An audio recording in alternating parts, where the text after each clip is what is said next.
Emilia Toledo was born to a fairly uptight family. Her parents were immigrants from Mexico, and they always told her to be on her best behavior. Emilia did not know what this meant since she was only 4 at the time, but from watching her father's careful way he spoke around police officers and how her mother presented herself to others, did Emilia soon get the message: do not look out of place or abnormal. You're merely a guest here. Still, despite having 2 Mexican parents, there wasn't a lot Emilia knew about Mexico.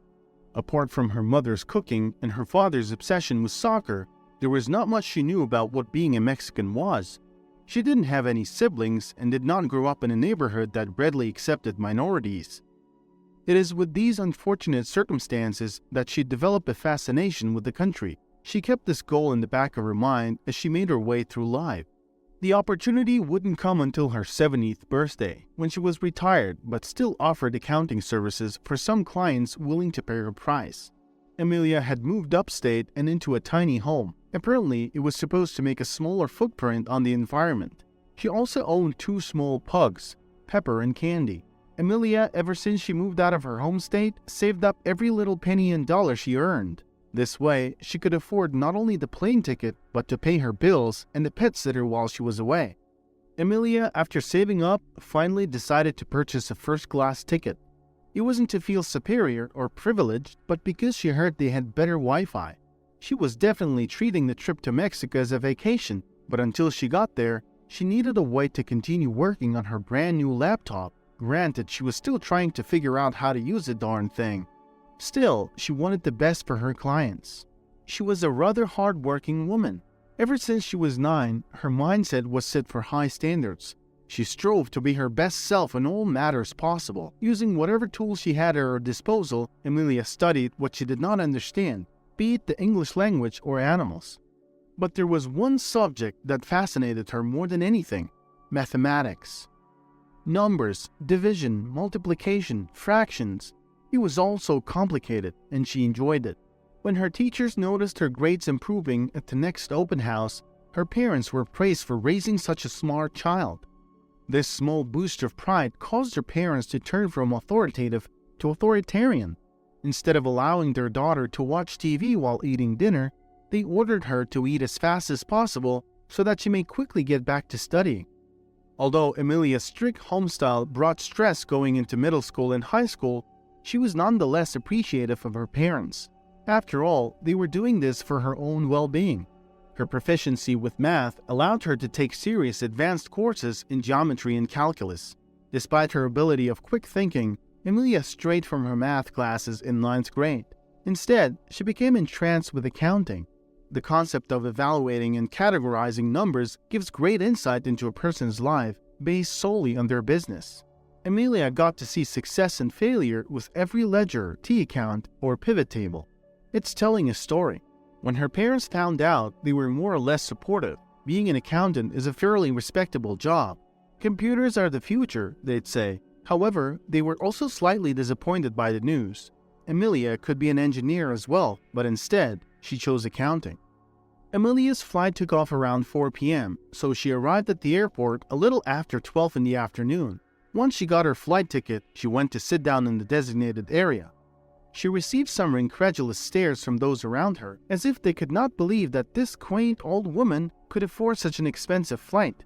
Emilia knew they were glancing over at her, but she did not pay attention. She had learned how to deal with these kinds of individuals her whole life, especially in college.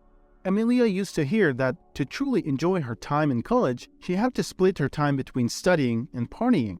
But if she had to be honest, she didn't see what good that would do. In her first year of college, she used her extra scholarship money to get the best textbooks, journals, and tools to get ahead. This way, her parents wouldn't berate her. In the first few months, she had trouble adjusting to the new curriculum and schedule. It was totally different from her public high school. There were no necessarily 8 straight-hour school days. In college, students had to balance internships, clubs, programs, and classes. Emilia worked to the bone to make sure she didn't get left behind. To make it more stressful, her college was a PWI, meaning that more than half of the student population was white. Back then, it was uncommon to see a brown woman attend college. Emilia would get stares from around the campus. But now, in this airport, It only got more aggravating. When they were called to stand in line and board the plane, she felt the stares burning into her back once again. A middle-aged man tapped her shoulder from behind. Amelia turned and asked what was wrong. "This is first class," said the man as he pointed at the plane outside the large window. Amelia responded by showing him her ticket. "I know. I bought the ticket myself." This was her very first flight on an airplane, but she was not stupid. She could read and speak both Spanish and English. However, it would be a lie if she said she did not feel nervous as she walked across a small tunnel and into the plane. It was a lot louder than she expected. Not the people but the engines. It unsettled her. Man was never meant to fly. As Amelia crossed the aisle seats, she was stopped by a fairly young blonde woman. She somehow had 3 children accompanying her despite how expensive the tickets were.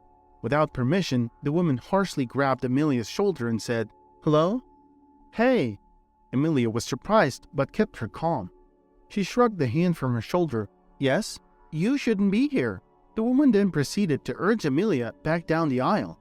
"Go ask the flight attendant to help you." "Mrs.?" Amelia stepped away from the woman. "My seat is right over there." No, this is first class. Me and my children are supposed to be here. You aren't."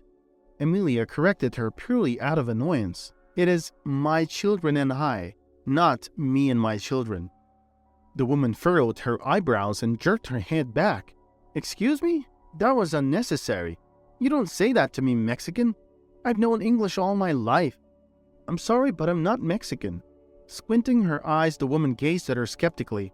Amelia continued, "I was born and raised in America." "You're lying. Look at you. You're all brown. Why else would you be on a flight to Mexico?" 2 of the woman's children snickered behind her. The children looked to be about 10, 13, and 16. It hurt Amelia to see what the future leaders would turn out to be, but it wasn't their fault. Amelia could have ended up like that too if she had this woman as her mother. It was all a matter of chance. Amelia chose again to ignore the woman's ignorant statements and said, "I would like to sit down now, if you will." "No, you're not. Stop making a scene and exit the plane." By this point, this entitled woman had caught the attention of the flight attendant. She approached them and asked if there was a problem. Amelia firmly stated that the woman was blocking her from getting to her seat. The woman insisted that she was in the right. Eventually, the flight attendant went to get the captain from the flight deck. This kind of behavior wasn't uncommon. It usually occurred in supermarkets or at work, especially around individuals who have never been exposed to other cultures. However, there were a few notable gems, like her ex-husband Matt. After earning her bachelor's in accounting and a minor in business management, Amelia was quickly able to find a high-paying job.